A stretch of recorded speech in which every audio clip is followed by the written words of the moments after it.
Welcome to the Coast Podcast. I'm Emilie, a virtual assistant agency owner who left Amazon in 2019 to build my dream. And I'm Whitney, a freelance writer and communications consultant who never felt at home in a cube farm. We didn't see many people paving their own ways like we decided to, so we created this podcast to talk to others who were brave enough to pick a different path. Creatives, entrepreneurs, people doing their careers and their lives their way. Join us as we learn from them, get inspired, and show you beautiful paths less traveled. Not every road leads to the coast, but the ones that do come with a great view.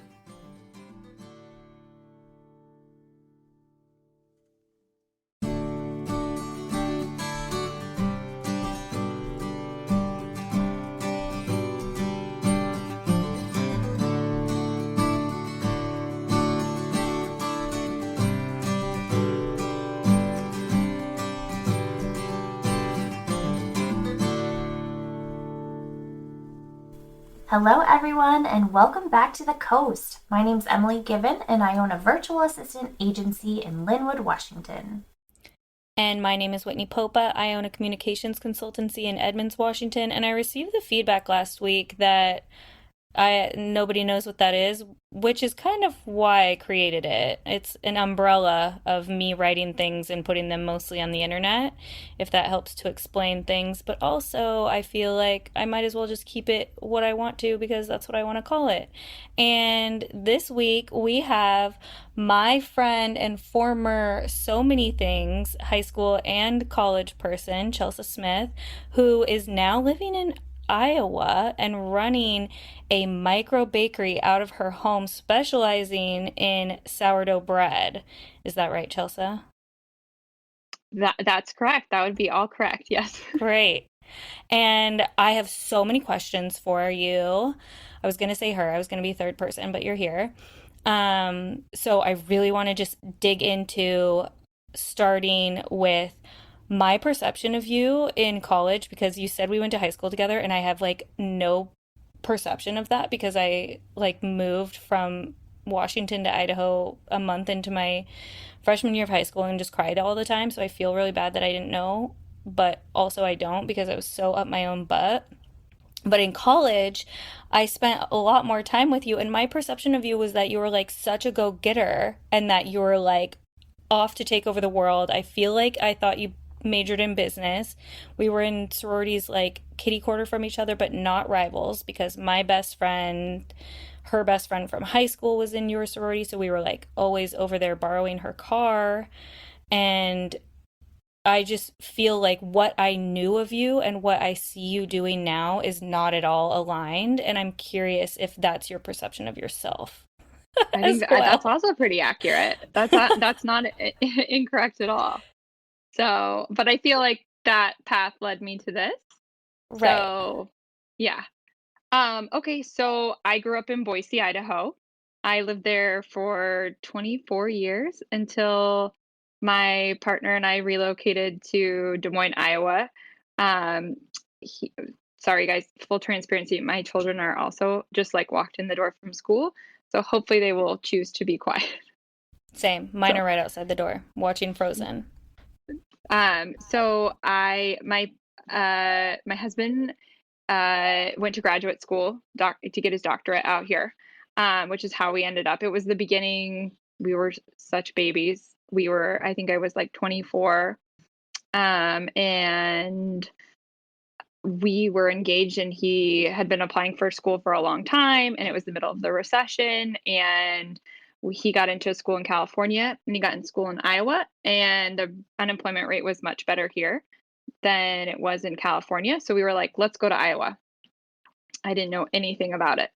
In college, my plan was to go into politics. So I wanted to go into the foreign service. So after college, I moved to Switzerland and worked over there. I worked in public health of migrants, which would be brilliant to be in right now since it's very relevant. But my plan was to become like a demographer and work in the foreign service. So like that was what I loved. But the recession happened and that redirected everything. So, and I also fell in love with someone who had other plans. So But I graduated college with a degree in economics and international relations. So I had a double major, both BAs. I didn't get a BS, and a minor in French.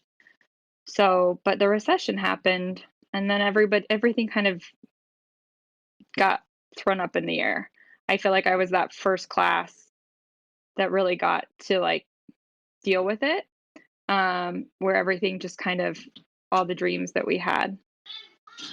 Okay, I'm really sorry. This, you can just delete this whole episode with my kids walking in and out of the room. But we ended up in Iowa in 2009 was when we moved here. And we were here until 2013. And when I was here, I started working. It was the recession. I didn't know what I was going to do. I planned to go back to graduate school, but then that felt like a lot of debt to take on. So I went to work for Banana Republic, and I managed a Banana Republic for 4 years while we lived here in Iowa. And then just got really involved in the community and like all the young professional organizations that I possibly could, because my life dream was not to be a Banana Republic manager. So it felt like very out of touch with all the ambitions that I had. And then we lived in Wisconsin for 3 years after that, in Milwaukee, where I then started to manage Athleta stores, and then had like a very 2 year stint being a food blogger. I feel like it was like early food blogging days in like 2013. And I just had always loved food. And I was like, let's take a go at this and see how it goes. And that was super fun to learn how to meal. That was like the early days of like, it was like Twitter was around, Instagram was really new, and like food blogs were really new. Pinterest was somewhat new as well. So I feel like it was the height of when everyone was really getting into everything. So I was like, well, I don't really love this job. I'm just going to teach myself how to do all these things. So I think that was when there was like a book that you could actually get from the library that was called like How to Start a Blog.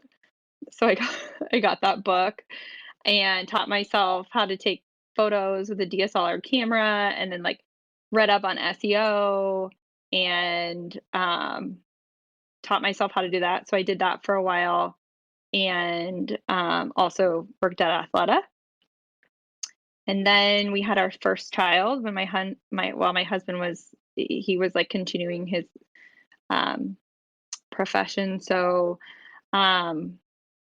and then I took a little bit of break from work. So I worked part-time, but we didn't have any family in Wisconsin, and childcare was like wildly expensive. And so I tried the stay-at-home mom thing for a short time. It wasn't a very good fit. So then we ended Relatable, up yeah. trying to move back to Idaho, and there were no jobs available for what my husband does. And so we decided to come back to Des Moines because we were like, we loved our friends here. We felt like it was a great thing. So we came back in 2016, and I started working for a men's clothing company out of New York called Todd Snyder. They're like a mid-level brand, like not as fancy as Gucci, but like much fancier than J. Crew. It was like a very much a startup team. I had a friend that was a buyer for them. And they were like, they need someone to remotely manage all this stuff. And I was like, I can do that. I've done the brick and mortar front facing thing for a long time. This makes sense. I can learn what I don't need, what I don't know.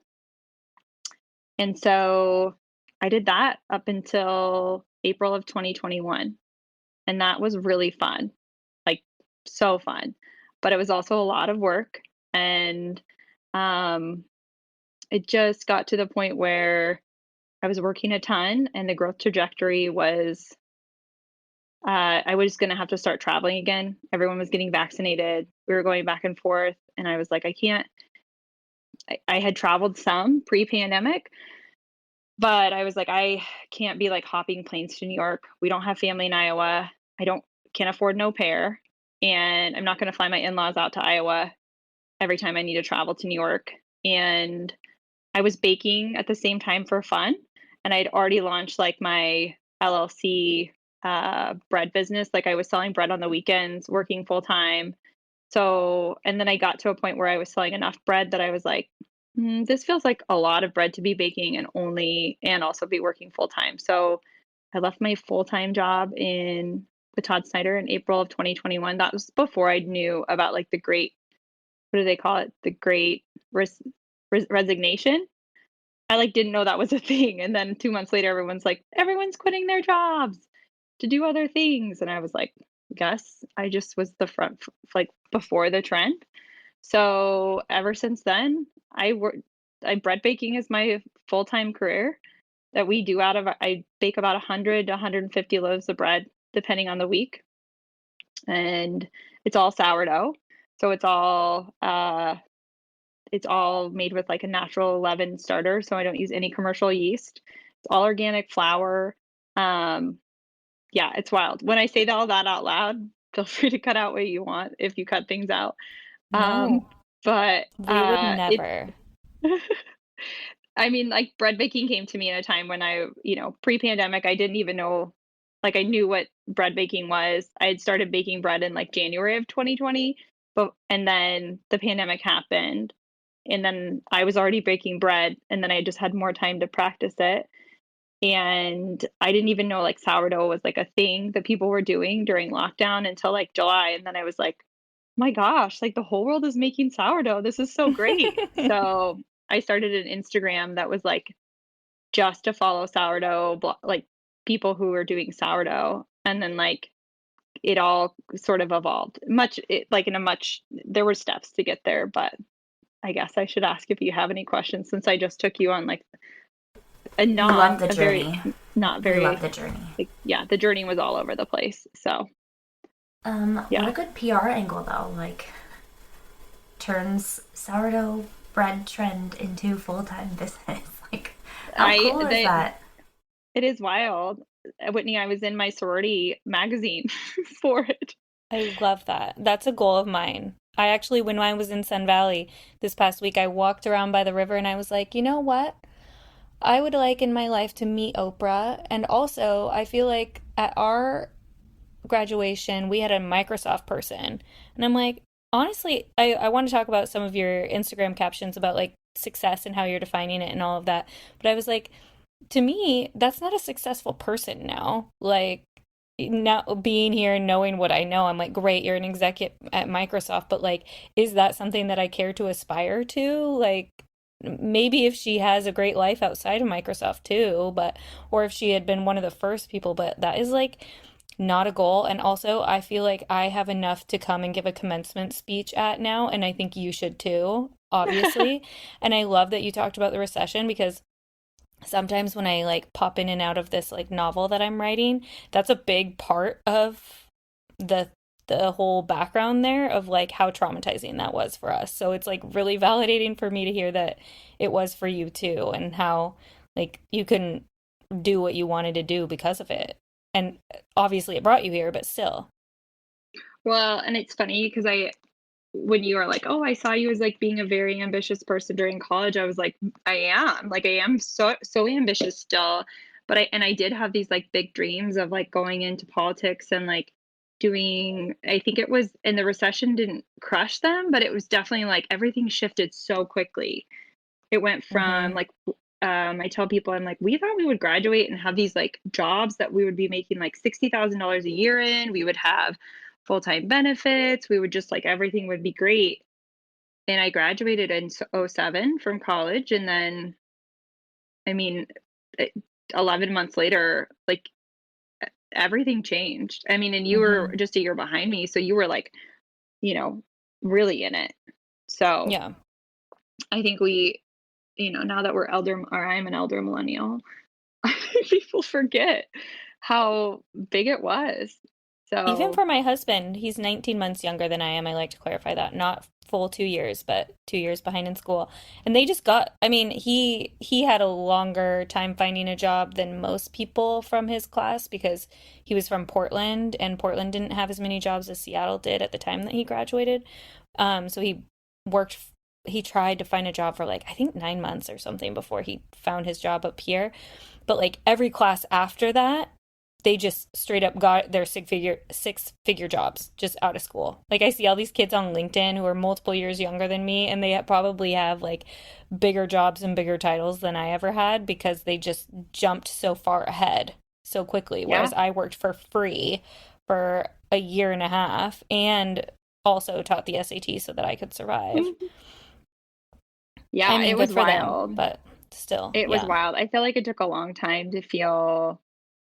I mean, I never had plans to be like, yes, what I want to do with my life. And not that there's anything wrong with it. I obviously have like teeny bit of shame about it still, but to be like, yep, I want to go manage a Banana Republic. But we had, my husband was in school at the time and I needed health insurance, and Gap Inc. had great health insurance, and it kept us stable. And, his career journey was kind of a wild one. So I was like, well, I can't imagine like us both being in something so intense at the same time if I'd choose to go back to school. So you go first, I'll go second whenever you're done. So That's yeah. nice. And you met him in college, right, Chase?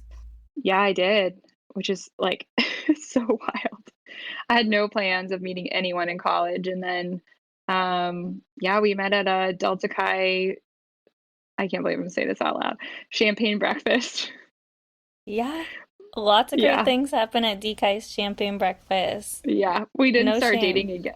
Yeah, dating until like I think 7 months later, after we were both in like the same student alumni relations group. So, but yeah, we dated most of college and then took a little break, and then I was like, oh dang, I like really like him.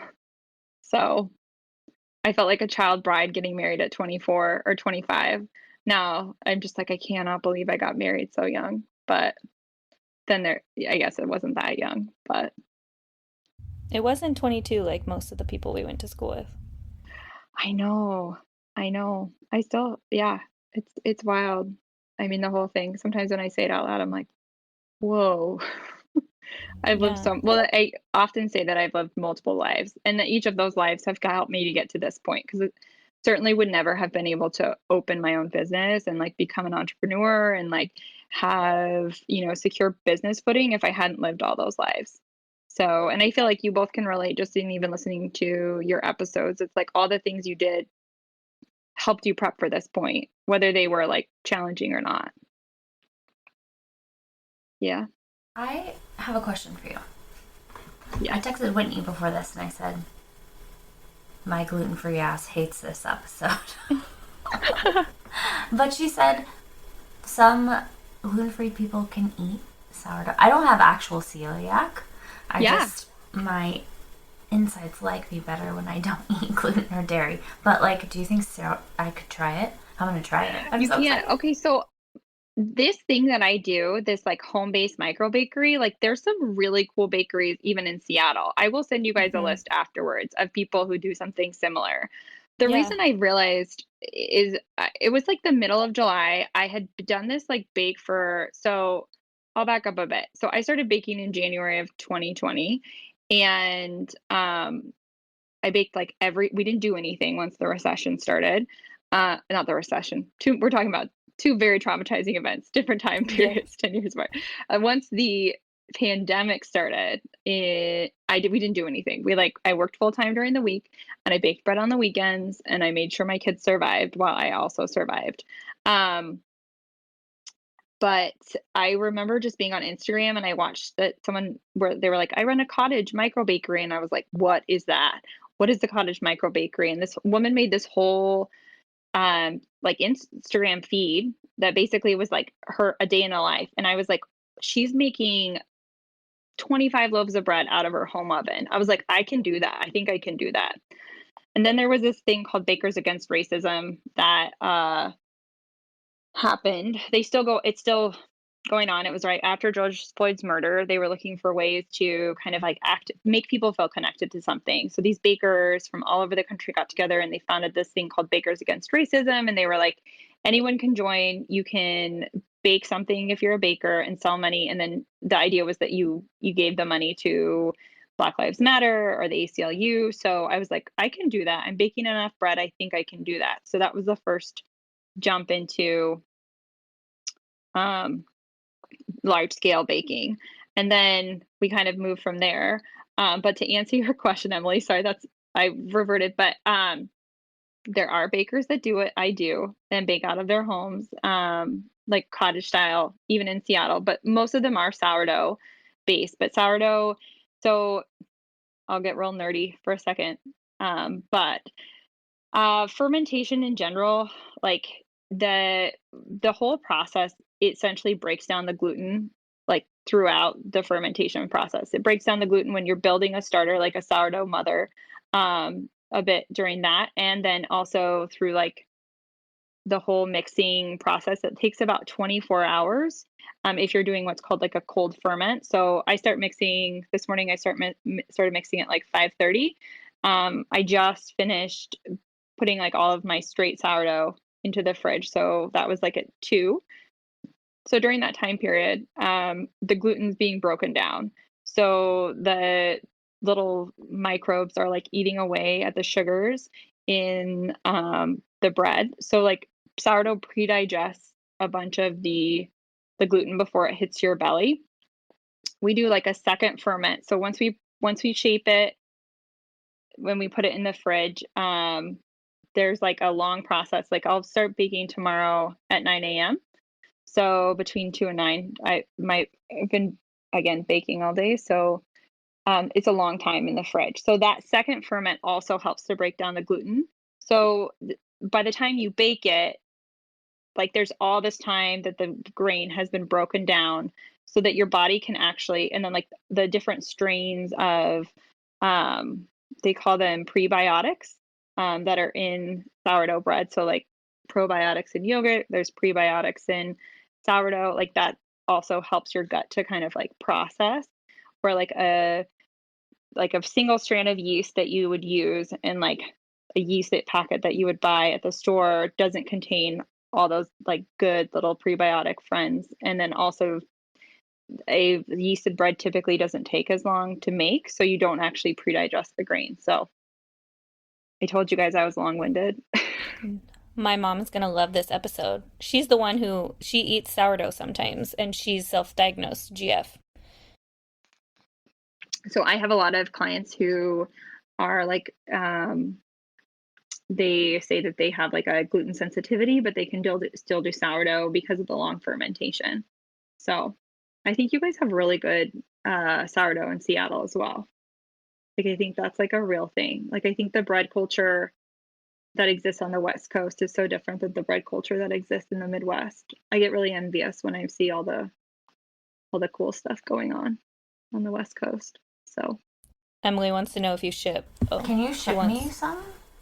I wish that I did try to ship it to my grandma in California, and I shipped some to Idaho, but I'm sure you guys know like the poor the shipping companies are just falling apart.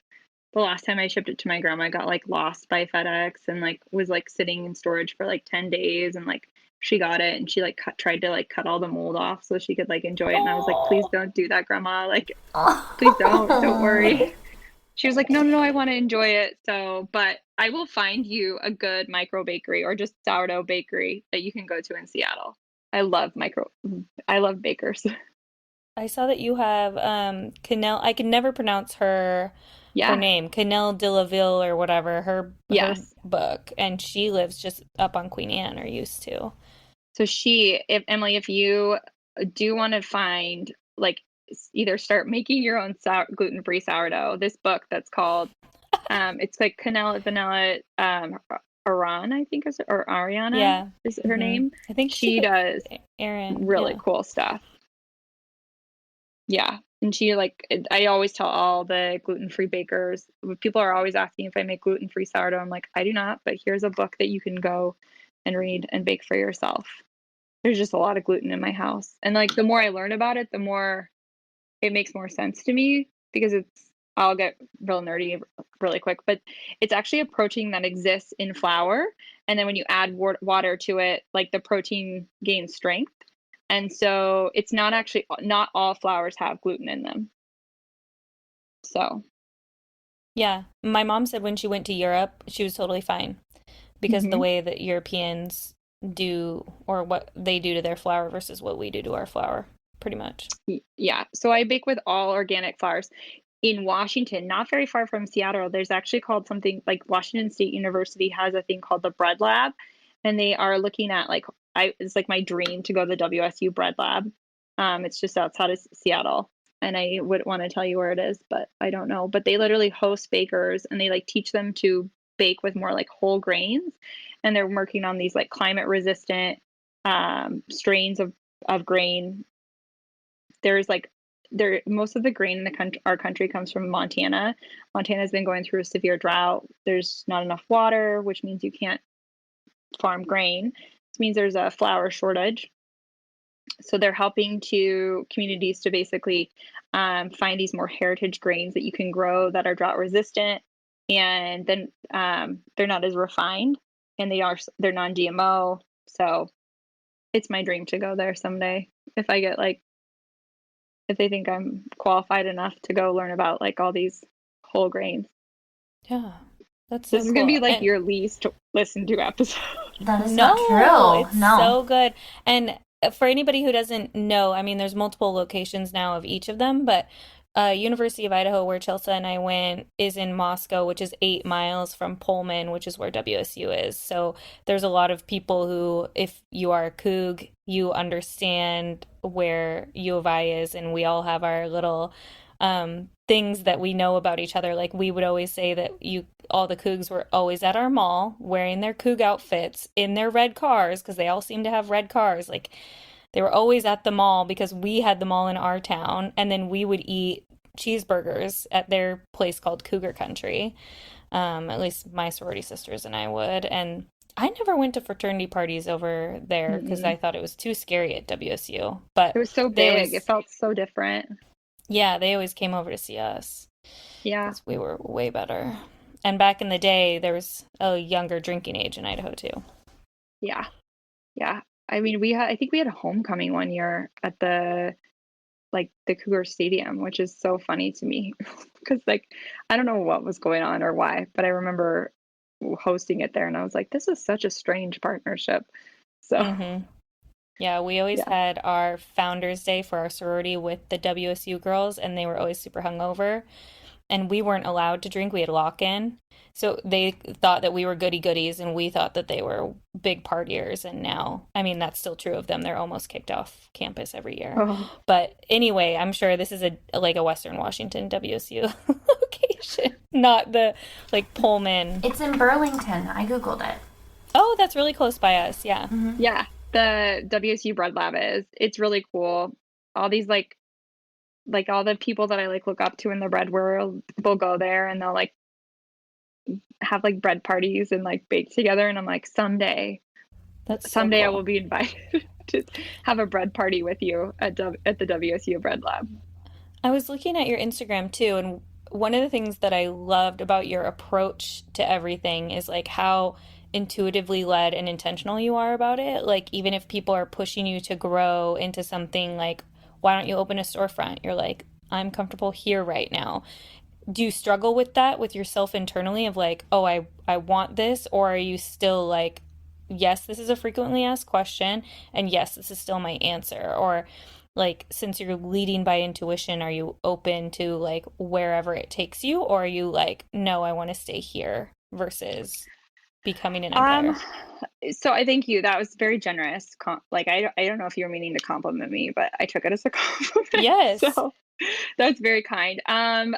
Right now, I feel like I'm like a big I think you guys are as well, and maybe I listened that I'm a big Brene Brown fan, and also I feel like I definitely like lean into like my woo.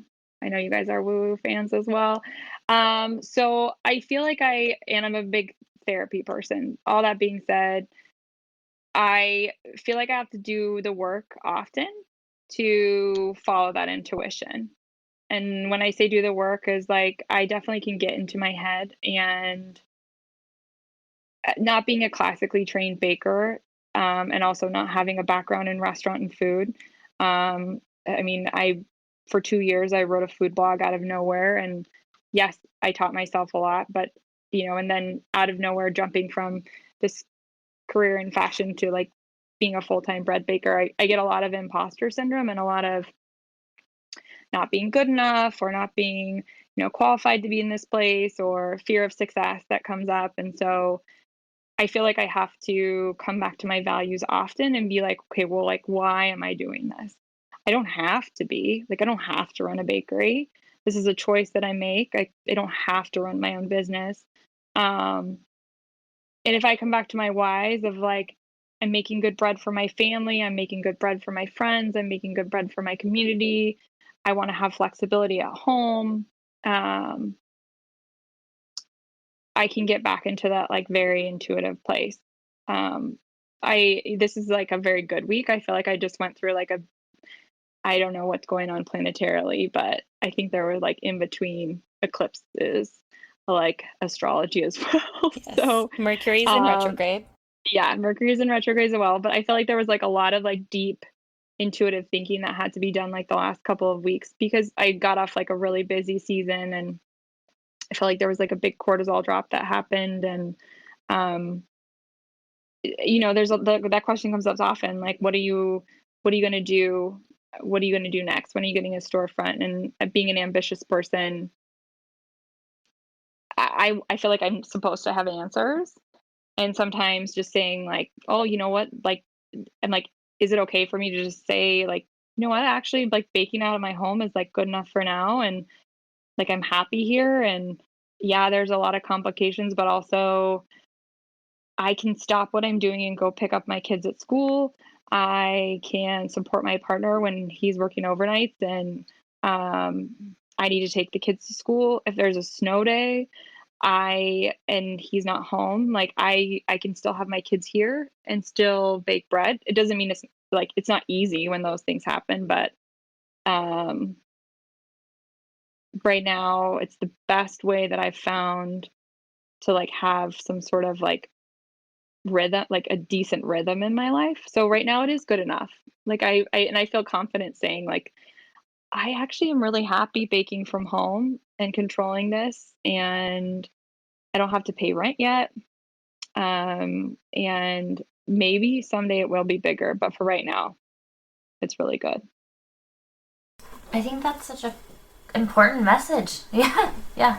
And that can be applied to any business. Like, ooh, what's next? Like, for right now, what I have is good. I really like that. I struggle with it too. My therapist and I've been really working on like what is good enough. I have a lot of like I think being an achiever, like and being someone who I mean like I think in a previous episode you guys talked about like Enneagram versus human design. I feel like human design I can't quite figure out, but I am for Enneagram, I'm the achiever, like for Enneagram 3, which means I'm always like, like how do I get bigger? How do I get better? I definitely have to like take my own temperature and like slow my roll like often because I am very clear like I can be as big as I want, but there is some like beauty and magic in being just this big. And like Mm-hmm. what if that is just okay? Yeah. We have the cutest little bakery here that just opened up right by my house. I'm sure you would love this guy. His name is Connor. I want to have him on here too. I already kind of soft-assed him. But he started off as a pop-up, and it's him and his dad helps him out a little bit. And there would be lines around where his pop-up was every weekend. And his dad would pass out samples to everybody waiting for him. And here it's like raining all the time. So people are like in the pouring rain waiting for this bread. He would sell out within hours. And right by where he would do his pop ups, he just opened his storefront. And he was actually talking to one of our other friends who was also on the podcast, Mackenzie, about like get advice to see how often he should be open. And still now, even though he has a storefront and a commercial setup and everything, he does mostly wholesale during the week and he does only open on the weekends until he sells out. And that's just what he wants. And he's growing like very intentionally and has amazing products as well. But it's very much about like, I'm not trying to be big. I'm trying to create the life and the values that I have. And it sounds very similar. So when you come up to Burlington, you'll have to meet him as well because he's from WSU, I love or that. went to WSU. And he's just the cutest. His shop is the cutest. What's it called? The Cottage Bakery. Okay, so I bet he started his story is similar. Like I feel like once you like pull the sheets back or like open the door, you're like, wait, I honestly didn't even know that these types of things existed. And then like once I went down the Instagram rabbit hole, I'm like, I can have like a whole feed that's like just cottage bakers. This is so Mm-hmm. wild to me. Yeah. And I thought he I'm just made that up. No, it's like a whole industry. Cottage industry is like basically a term that people use for like bakers, people who make food out of their homes. I did not know this until I entered into this world. I was like, oh my goodness, there's like this whole other world. Is this the same thing as like cottage core? Was that the same I thing? guess cottage core. That's what they No, it call doesn't it. have anything to do with cottage core. That's why I call myself like a micro bakery and not a cottage bakery because people think when I first found out, I was like, do people like live in cottages and like Yeah, make that's goods? And then you realize that it's just like a term that I'm sure has like origins. I mean, like, I'm gonna go on a limb. This could be totally wrong. You'll have to like fact check this one and say that like perhaps it like existed in like Europe and they called it like a cottage industry and then it just came over here, but I just made up that whole timeline, so it could be very inaccurate. But it is called like a cottage industry when someone like makes food out of their home and sells it. So, but I call myself a micro bakery because otherwise people think I literally live in a cottage or they think the same thing. They're like, does this have something to do with like cottage core? Like, you have like a cottage? Like, no, this is just my home that I sell bread out of. So, what is your structure like right now? Like people aren't picking it up, are they? Or are you all the time? Like they don't just come and stand in a line outside your house. no, so I started last year I did mostly pop-ups and then just like random pre-orders. I started a website and so then I started a newsletter right away because I think for anyone that's starting a small business and you're like selling something, like newsletters are the way to go. They're the best way. Like 90% of my sales come directly from my newsletter.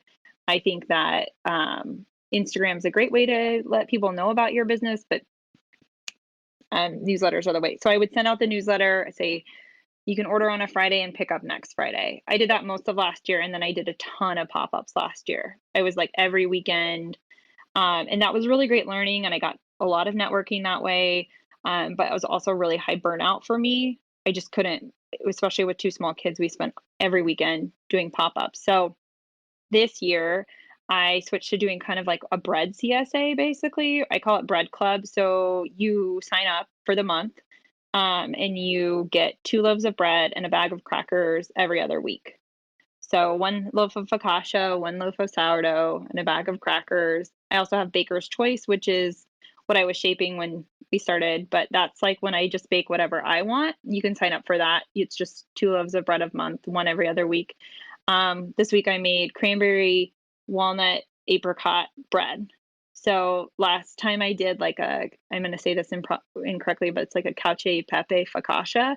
So it was like Parmesan and the other cheese that you blend it with and some pepper and a ton of olive oil.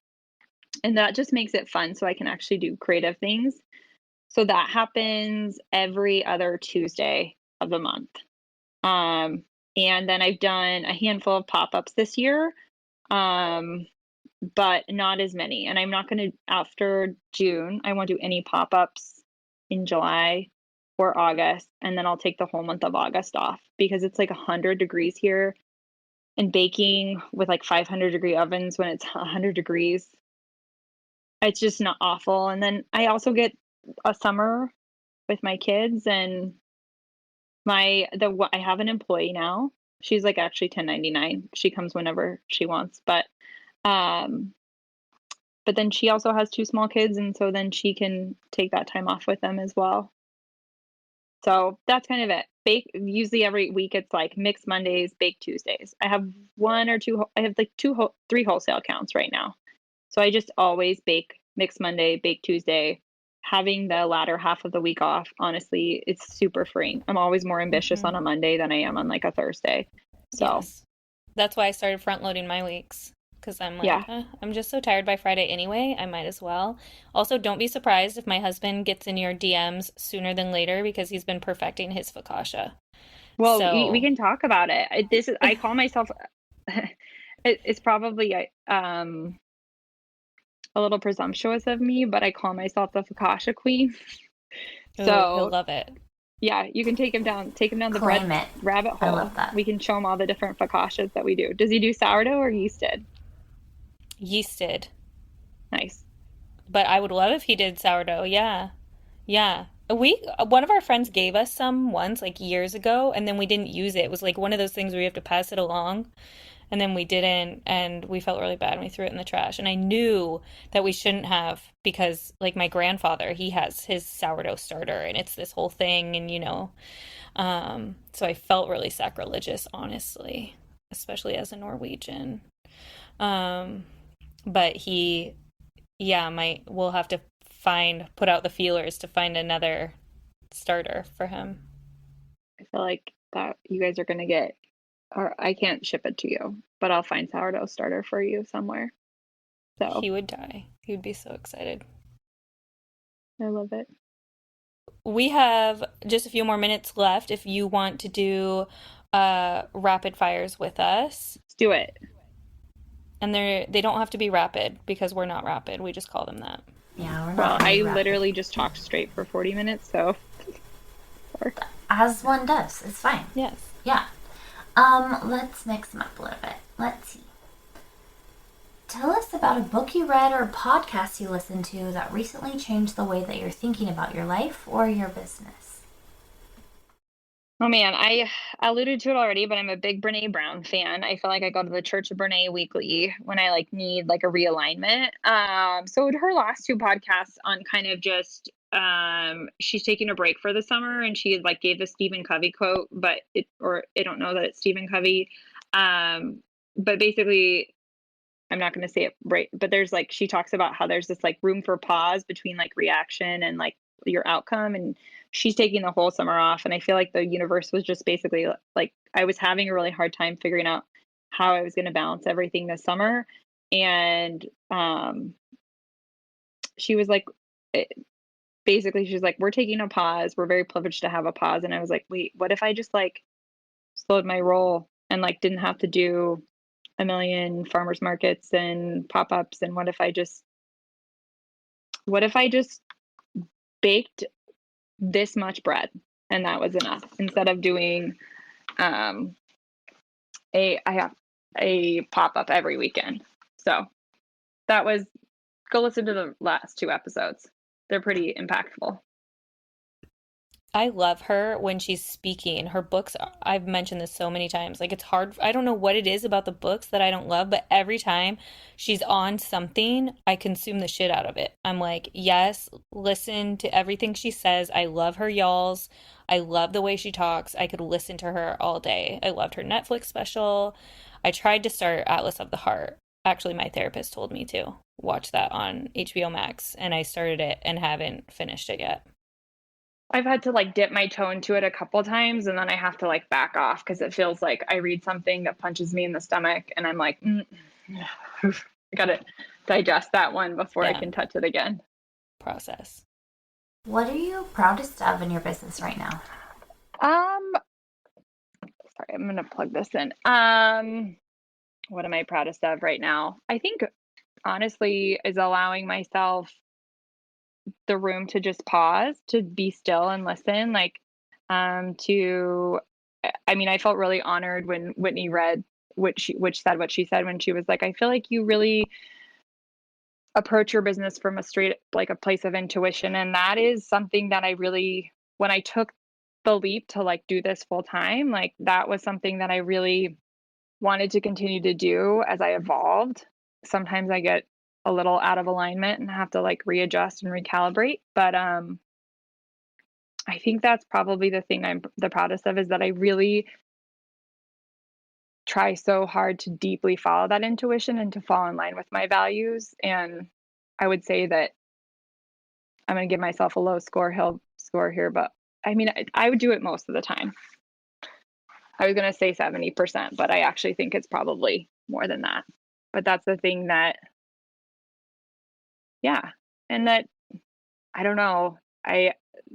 Just, I'm proud of I don't like the word grind, I'm proud of the grit that I don't know, that at 37, 36, that I was like, yeah, like I can open a bakery in my house. Let's do I it. think it's amazing. Yeah. What would your last meal be? This is the Oh. perfect question for her. Well, I think it changes often, but probably it would be like a really good loaf of bread, like really good butter, like lots of condiments, like tinned fish and um olives and like some good pesto and like just like a whole kind of like bread charcuterie, and then just, so that each you could like recreate like a different bite, which each piece of bread, lots of fresh vegetables, like, yeah, I think that would be it. It would just be like bread and all the other things because it's like the perfect vehicle for like all the delicious items. You have to stop by our house on your way to Burlington for your bread thing and make focaccia with my husband. And then we'll have this big, he's Romanian, we'll have this big gyro spread. That's how we like to eat breakfast generally anyway. Emily, of course, you're invited too. And we'll just like chow down and enjoy all of the great food life has to This is offer how we because that eat sounds all the incredible. time. We call it like picnic dinner because it's Yep. just like we have this place here, and I'm sure I feel like in Seattle, we have a place called the Cheese Shop here, and we'll just like go to the cheese shop and like buy all the cheese things and like all the condiments and then just devour them together. Like, yes, that sounds amazing, Whitney. So good. Let's do it. I'm manifesting it. Well, my brother just moved to Portland, so like I think Seattle's only like what, 3 hours north. So next time I find myself on the West Coast. Um, what is the best business purchase in the last 6 months that you've made under $100? I made some big purchases that were really good for my business, but they were not under $100. Um, I mean, inflation's just killed the food industry, so I feel like everything is Yeah. so expensive. Oh gosh, this one's hard. Um, You can cheat too. Your life is up to you. it's not under $100. I bought a commercial fridge. It was a lot of money, but it changed everything. It like allowed me to not overproof my bread, and it felt like a giant, giant risk. But I also had a small profit, and I was like, I read it. I should send this to both of you. My very favorite publication, I'm going to go on a tangent. It's called Cherry Bomb, and it's like this really cool indie food magazine.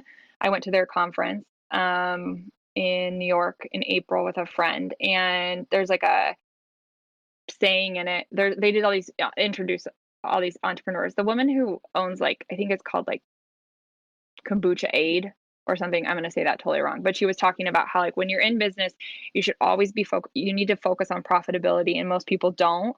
And they just, because if you're profitable, you can continue to reinvest in your business. So when it comes to like making those big purchases like a fridge, you have the money to be like, I need to take this next big step. And it can feel scary because when you like almost you go from profitable to not profitable sometimes when you do those things. But when I read that, I was like, okay, like I have the money to buy this fridge.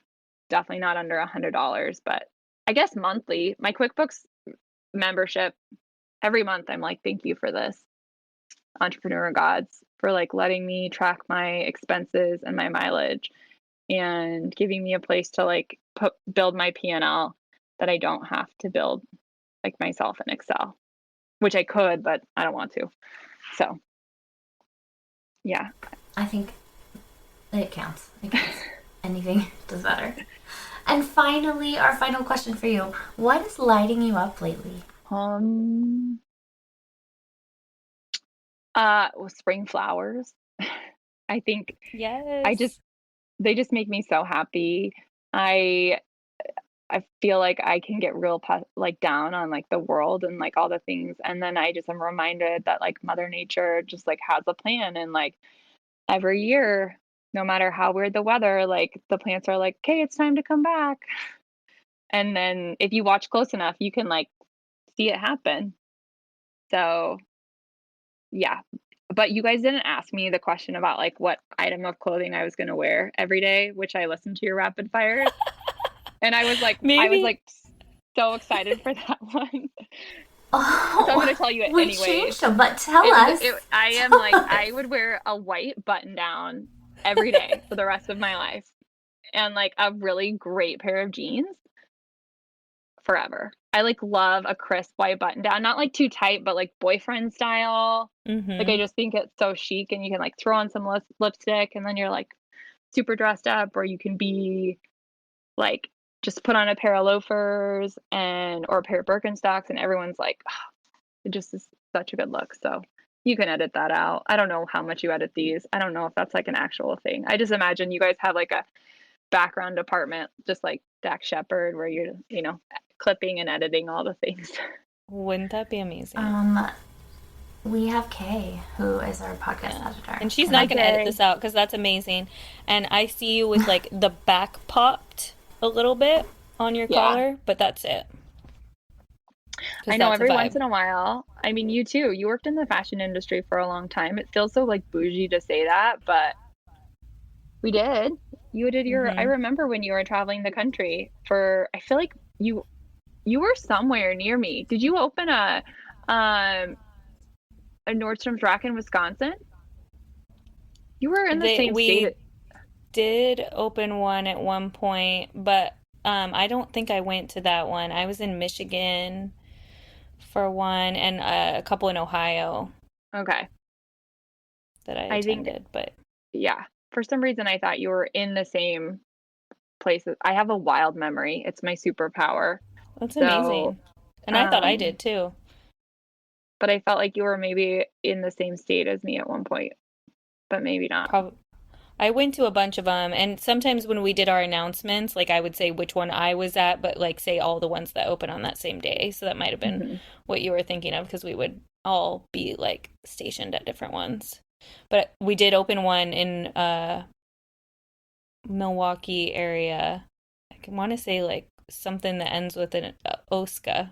With Wishkoska or something. I know what you're talking about. Emily, but this is your 3 o'clock warning, so do you have a hard cut? So I do, but thank you everyone for joining us on this episode. And really quick, thank you, Chelsa. Oh yeah, where can we find you? You can find me on Instagram. That's where probably I'm most active. It's at Bread by Chelsa B, and I have a website that's also Bread by Chelsa B. Both of those places. Haven't gotten into the TikTok. I maybe don't do it. I need to. But that's it. I'm on an extended leave. Yeah. So Instagram and then my website. That's where you can find me. Come say hi. Well, thank you so much. Send us those articles. We'll be in touch, and we'll share you all over the internet, as I do for my job that people don't understand. I understand it. I know how multifaceted you are, and I admire it. Yes. Oh, thank you. Bye. Bye. This episode's music was provided by Sloan Best. And editing provided by Kayla Shue.